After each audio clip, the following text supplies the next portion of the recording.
All right, you're here with another episode of the Wrapped in Skin podcast.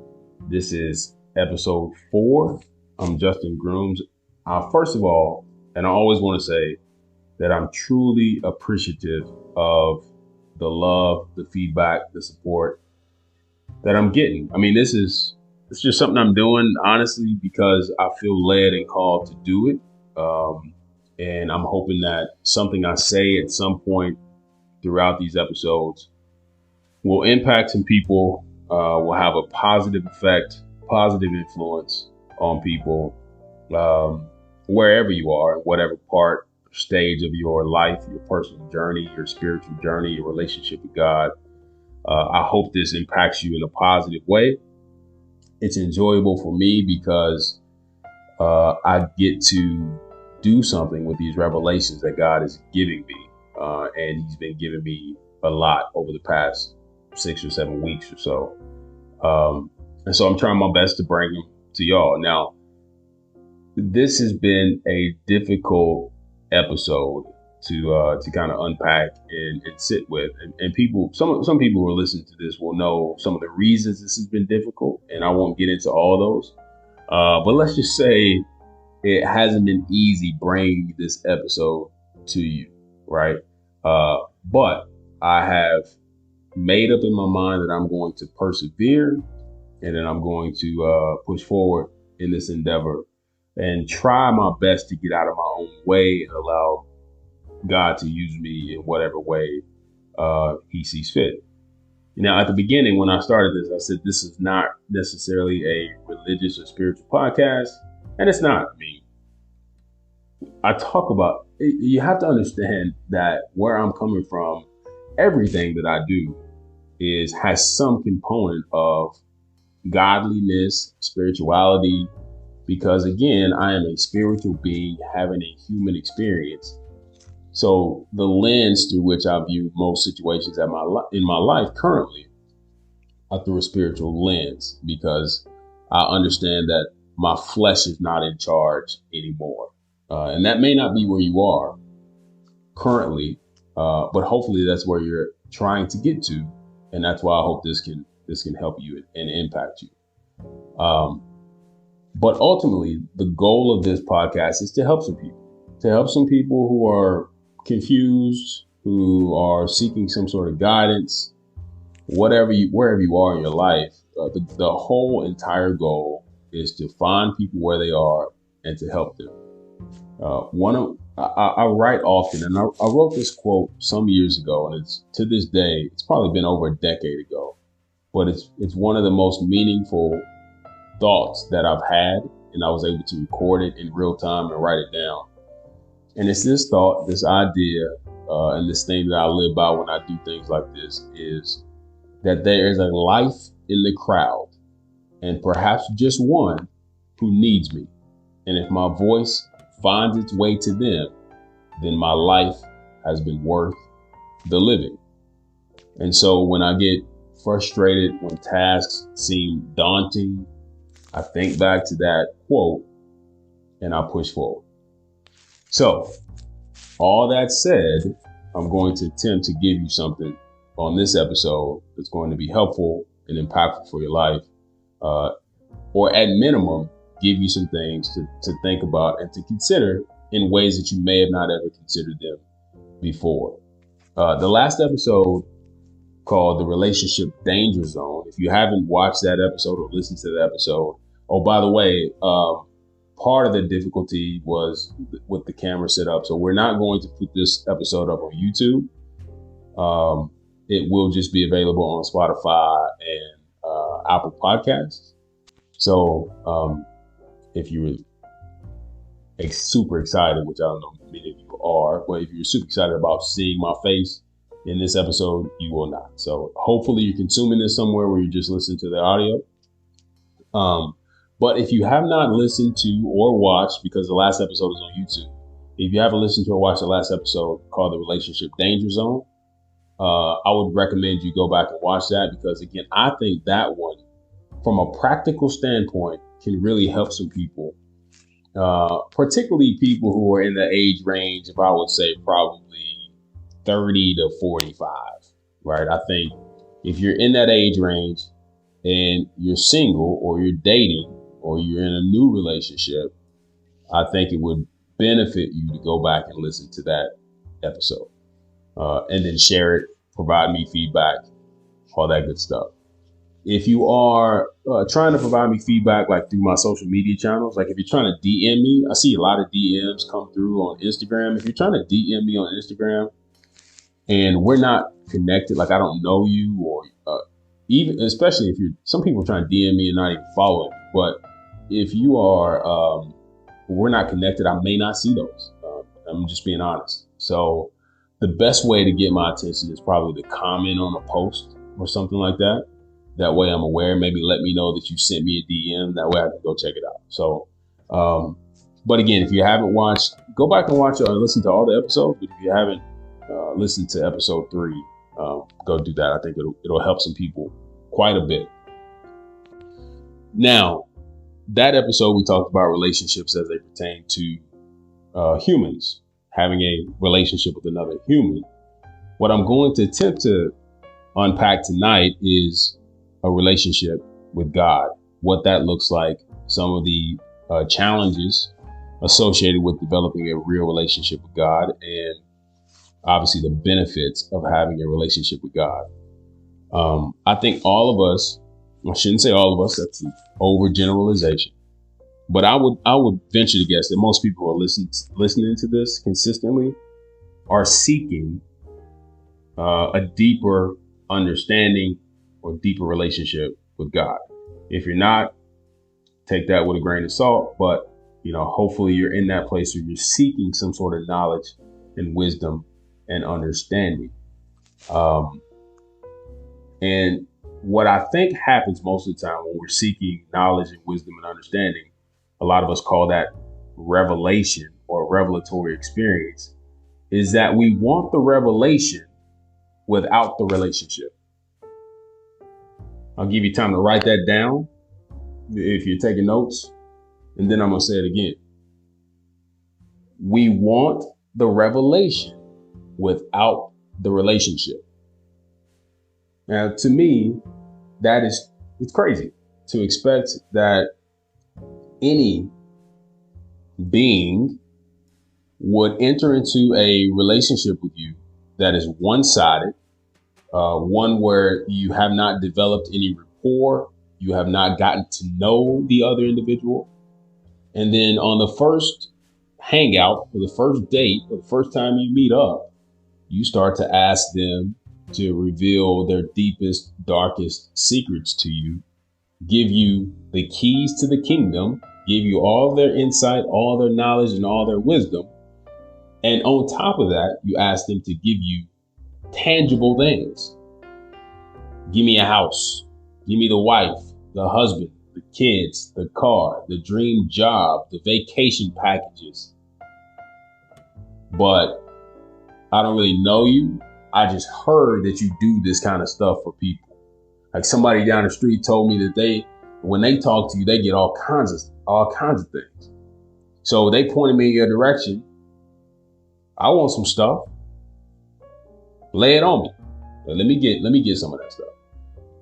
Now, as crazy as I just made that sound, I believe that's how we sound when we come to God. We take that relationship for granted, and we do that because I don't think we truly understand the nature of God. And I'm not here to tell you and explain to you the nature of God, because I am still on my own journey of discovery about the nature of God. And I will be on that journey for the entirety of my life. If I ever get to the point where I feel like I understand God completely, I'll be terrified because I just don't think that is possible. I read an article yesterday that astronomers had discovered a black hole in a galaxy that was 13.6 billion light years away from our own galaxy. 13. I don't know that many people can even really rationalize what 1 billion is, let alone 13.6 billion light years away. The size and scope of what God has created is mind-boggling. And that's why I said there's no way we can comprehend completely and fully in our lifetime on this earth what, who, where, how, why God is. We just know that God is, right? So discovered, and also I heard this too, which was interesting. I'm not sure if this is true, but I mean, it sounds like it. When you have a galaxy that's 13.6 billion light years away, someone said that there are more stars in the sky in our galaxy and outside of our galaxy than there are grains of sand on the earth. And that most of those stars have at least one planet orbiting around them. Now just think about that for a little bit of time. Don't think about it too long, because it'll give you a headache. But think about it for a second. What I just said, that there are more stars, a star being something equivalent to our sun, in the sky, in the universe, than there are grains of sand on the earth, and that each one of those stars has minimum one planet orbiting around it. So again, to calculate the size and scope of God is impossible. What I do know is that he's ever present, like an effervescent mist, omnipotent, omniscient, omnipresent, always and forever, everywhere. But just because he's everywhere doesn't mean we invite him into our life and we really connect with him. So that's what I want to talk about tonight. What does that look like? How do you know when you're connected to God? And how do you start that process? So I think the first thing you do in the process of developing a relationship with God is recognizing that you need one. Even if you have one, maybe recognizing that it is not at the depth and breadth of what you want it to be.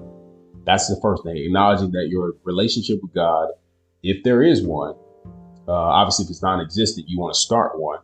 But if there is one, that it can always be deeper and more robust and richer, right? I think that's the first thing. The second thing is figuring out how to move your conscious mind, your humanity out of the way and connect with God on the spiritual level, because God is not currently manifesting himself in the physical form that I know of, that I'm aware of. I haven't seen God walking around in person for thousands of years. Jesus Christ is no longer on this planet. And until he manifests himself again, I'm going to say that God is not present in physical form. He is present in spiritual form. That means that's how you connect with him, in spirit form. We are spiritual beings having a human experience. Spiritual beings having a human experience. Hence the whole title, if you weren't aware, the whole title of my book, Wrapped in Skin, is to mean that we are spiritual beings, or to be a spiritual being having a human experience. So the goal, after you realize you need a relationship, is to figure out how to stop operating in your flesh and how to connect with God spiritually. Now you can do that a number of ways. People do that through meditation. People do that through prayer. People do that through study. People do that through rigorous exercise. People do that through getting in nature.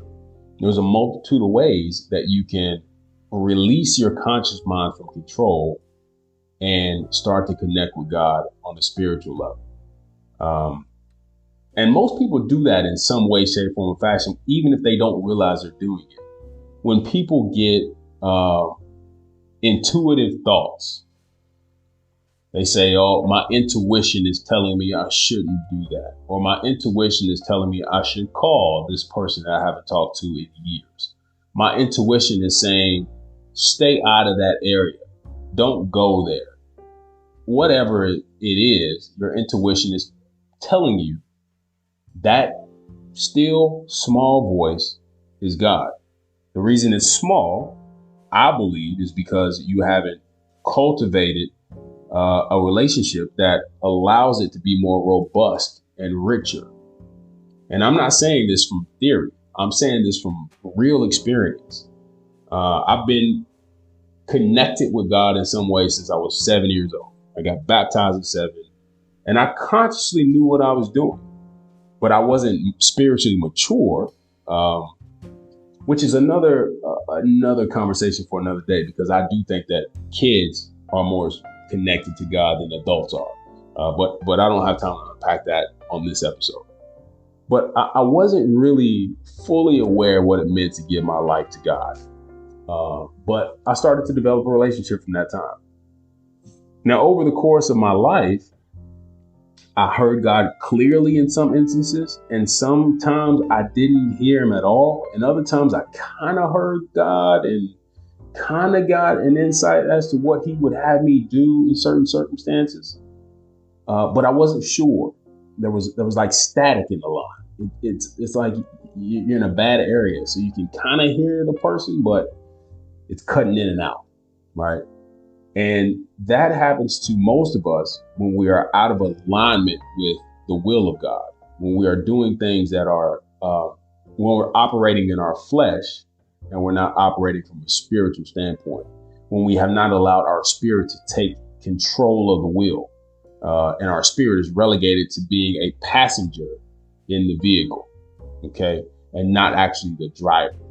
Once your spirit becomes the driver and you get out of your way from a fleshly standpoint, from a humanistic standpoint, then you start to hear more clearly. And not only more clearly, but the revelations come quicker and often and more consistent. So that's from experience. I'm telling you this from a place of experience because I haven't always been there. And I've been in places where I was, again, crystal clear on what God would have me to do. But even the times where I was clear on what God would have me to do, I didn't do it all the time because I didn't trust it. I didn't trust that it was God's voice. Heard it, not audibly, felt it, but didn't trust it. And that, again, is because the relationship was not rich enough. I mean, you know, people, you got relationship where you got colleagues, you got business associates, you got friends of friends who, if they tell you something, you heard it, but you haven't developed a relationship that's deep enough for you to trust what they're telling you. So even when those of us who hear from God in certain instances, if we don't have a relationship that elicits a deep trust, then we start to second guess what we heard. Okay, so which brings me to this idea, this concept of fasting, right? Fasting for me when I was growing up in the church and even as a very young adult was basically a religious concept, something that we did at the beginning of the year.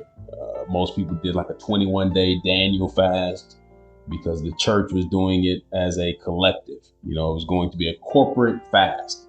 Everyone in the church was going to go on this 21-day fast, and it became a religious practice. And most people who are, and we're getting towards the end of the year now. Can't believe it's already the end of 2023 going into 2024. But most people are prepping for New Year, New Me, New Year resolutions, all of that good stuff. And along with that comes the corporate fasting process.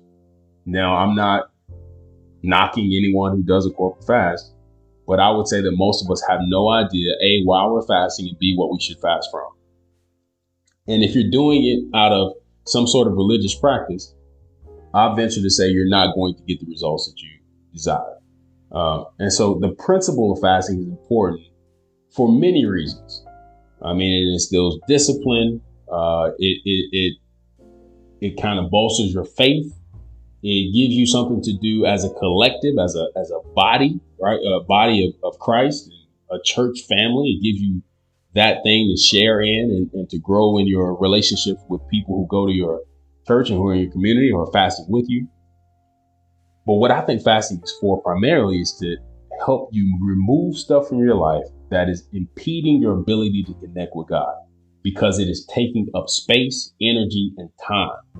And so if you're not removing something from your life that is indeed doing those things, taking up space, taking up energy, taking up time, if whatever you're fasting from is not checking those boxes, then what are we doing? And what are we doing here?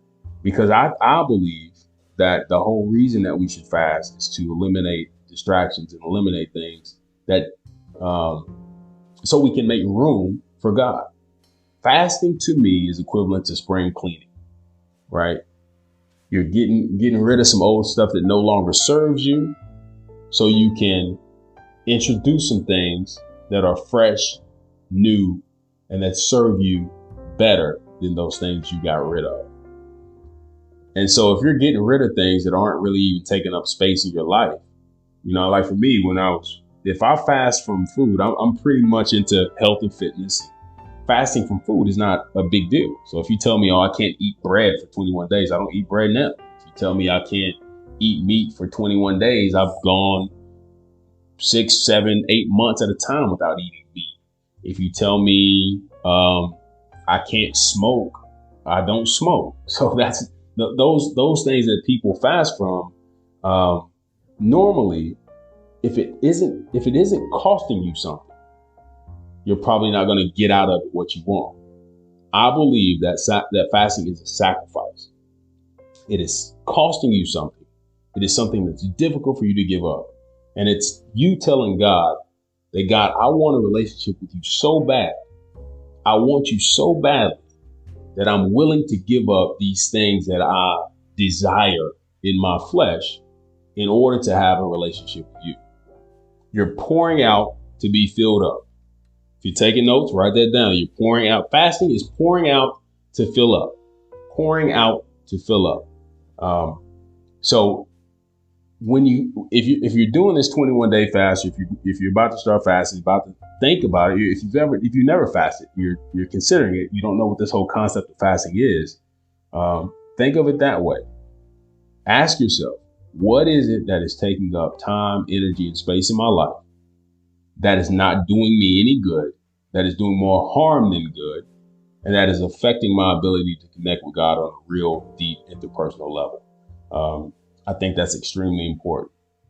So far I've been talking about how to develop a relationship with God, the things that you can do to start to walk down that path to develop the relationship with God. The final thing I want to talk about is how you know when you have established a relationship with God. How you know when you've not necessarily arrived, because I don't think you ever arrive, but fully. I think relationships with God can always be richer. And I don't think we have enough life to live to get a deep enough relationship with God. But how do you know when it's real? How do you know when that, I ask my homeboys, like, yeah, they'll introduce me to a girl and they say, this is the girl I'm seeing. How you feel about it? Is it real? Like, man, I don't know. We're still figuring it out. We're still getting to know each other. And then about, 2-3 months later, say, are you still with old girl? Yeah, we're good. How do you feel about it? How's it going? And I think it's going well, man. I think she may be the one. And then you see him a little later, and God willing, hopefully everything is still on the up and up. And my boy says to me, yeah, man, I think I'm gonna ask her to marry me, because he is confident that he's established a real relationship. With God, sometimes it's not that clear, right? So I want to kind of unpack, how do you know? And as always, I want to talk about my own personal experiences of revelation. The way I know or knew that my relationship with God had been strengthened and had started to become solidified is because my appetite changed. Like, it's going to be hard for me to explain in the next few minutes, but my appetite has changed so much over the course of the past 5 or 6 years. The things that I was interested in, and not just interested in, I mean, the things that I hungered for, that I thirsted for, that I thought I wanted, that I desired, I thought I needed in my life, I no longer have a desire for. Now, when I was developing my relationship with God, I used to make conscious decisions, or try to make conscious decisions, that I wouldn't do certain things. I wouldn't participate in certain things. I wouldn't go to certain places. I wouldn't hang with certain people. But as you know, the flesh gets weak. So if you're consciously trying to not do those things, mentally, sometimes we get weak and our desires take over and they override our conscious thought, right? So that went on for years with me, where I would try to make conscious decisions, but inevitably I would fall off and I would backslide, or I would do certain things that I knew in my heart that I shouldn't be doing.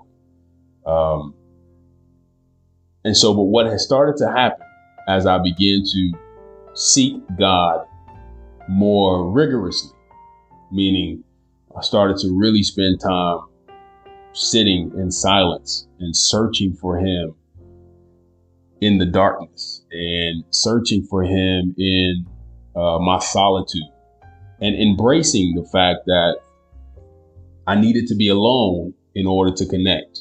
I needed to be, and that's even me saying that sounds counterintuitive, but the person, the entity I was trying to connect with, again, is not here in physical form, but is in spiritual form, ever present, always around. And so I needed to get into a space where I was free of distractions to really start to connect. I started to fast, started to read more, started to meditate more. And before I knew it, not only was I not doing those things that I knew didn't benefit me, I no longer had a desire to do it. So it went from me having to make a conscious decision daily not to engage in certain things or be around certain people. It went from that to me being like, I just don't want to do it. Like I don't have any interest in it. It doesn't tempt me as much anymore.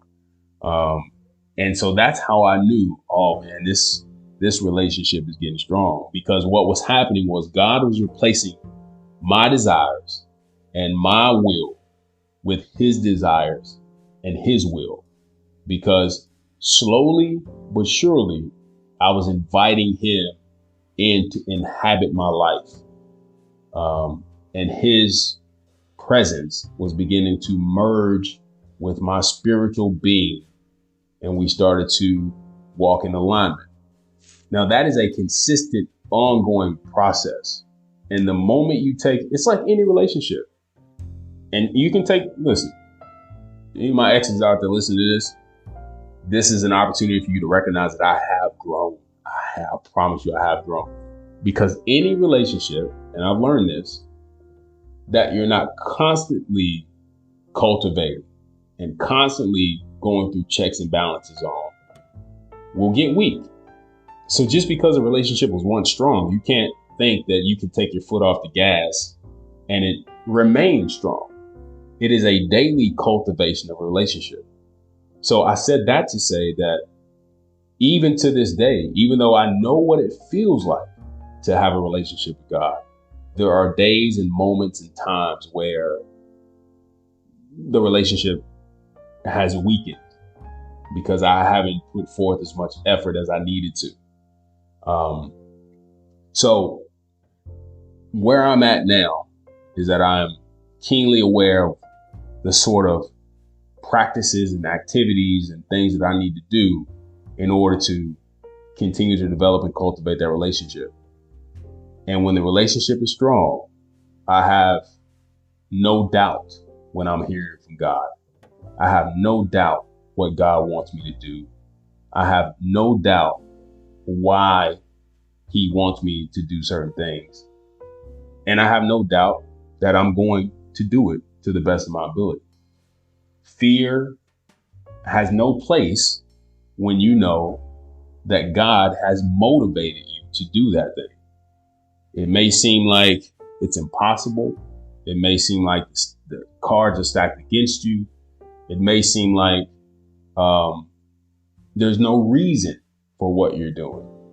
But a relationship that is built on trust and understanding will override fear every time. When I was a kid, I blindly listened to my mother's instructions because I didn't know about the world like she did. And so when she told me certain things, I believed that she was telling me the right thing because she had more experience and knowledge and understanding of the world than I did. And so if I believe that about my mother, how much more must I believe in the creator of all that is and ever was, that whatever I'm getting from him is truth. And it is to be done, and it is to be done without fear. And no doubt that whatever needs to manifest or be resulted from that will happen. It may not happen in my time, it may not happen in my lifetime, but it will happen because I can't see tomorrow. I can just see today, which means I get revelation, I get instruction, I muster up the courage to do it, and then I move on to seek the next revelation and the next instruction. And so what I'm encouraging you to do, if you're still listening to this, is to develop a relationship with God. Really develop a relationship with God. If you feel like you have one, your goal is to work on deepening the relationship with God. And then once you develop a relationship, or once you deepen your relationship, trust it. Like, trust what is happening. Trust the revelation. Trust what's manifesting in your life. Trust when you start to not want to do certain things like the way you used to want to do it. Trust when you don't want to be around the same group of friends that you've always historically wanted to be around. I heard a pastor say this a couple Sundays ago. Said that he used to smoke weed a lot, and he still talks to people who smoke weed. And the reason he can still talk to people who smoke weed and hang around people who smoke weed is because he's no longer operating out of his conscious mind to make a decision not to smoke weed. He doesn't have a desire to smoke. He doesn't have an appetite for it. And he said because he was smoking weed to mask or cover his anxiety. But as he has developed a relationship with God, God now covers his anxiety. So he wasn't smoking weed because he enjoyed it. He was smoking weed to relax, or to not be anxious, or to be able to think, or whatever you're doing it for. And this is not to bash weed or anything. Listen, do what you do. That's you and God and your relationship with God. I'm not a subscriber to telling you what you should and shouldn't do from a quote unquote sin standpoint. That's not what this podcast is about. That's not what I'm about. So, but you know, as well as I do, if you're doing something that's detrimental to your well-being, it's either detrimental to you mentally, physically, or spiritually. And if it's not, more power to you. Keep doing it. But whatever that thing is that you know from a rational standpoint that you shouldn't be doing, when that relationship with God gets solidified, your desire to do that thing that is detrimental to you will start to diminish. And over time, I believe it will disappear. Okay. So I love this. I love these conversations. I know I realize this is like a monologue, not really a conversation, but trust me, I'm going to have some people on to have some conversations with me. A couple of brave souls who want to come on and talk to me about it. And I think also I'm going to do more of these just audio because God has kind of revealed to me that that's what I should be doing. But also sometimes when you're worried about lighting, camera, and all that stuff, it takes away from just the pure content. And all I'm interested in, and I promise you, if only 2 or 3 people listen to these episodes, those are the 2 or 3 people that I was intended to, that I was supposed to talk to. And I'm only concerned with doing, again, what God has revealed to me and has entrusted me with, believing that I have the ability to articulate his message the way he wants me to do it. So as always, I appreciate every single person who is listening to my voice. Again, share, comment. If you happen to be watching the YouTube and we continue to put videos up, subscribe to that. But above all, as I always say, remember that, for this time, while you are wrapped in this skin, you will be, if you choose it to be so, the very best of God. Y'all be blessed. Love y'all. Take care.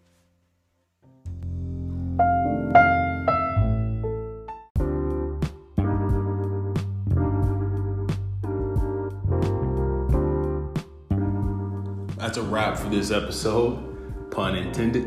I want to thank you for joining us. We hope that you learned something about yourself. Hopefully you heard something that you had otherwise never thought of in that way. We welcome your comments. Please share, subscribe, talk about this with your friends. Our goal is to talk next time about something that you want to hear specifically. So comment, message us, email us, let us know what you want to hear, what you want us to talk about, what you thought about this episode. And we'll catch you next time. That'll be good.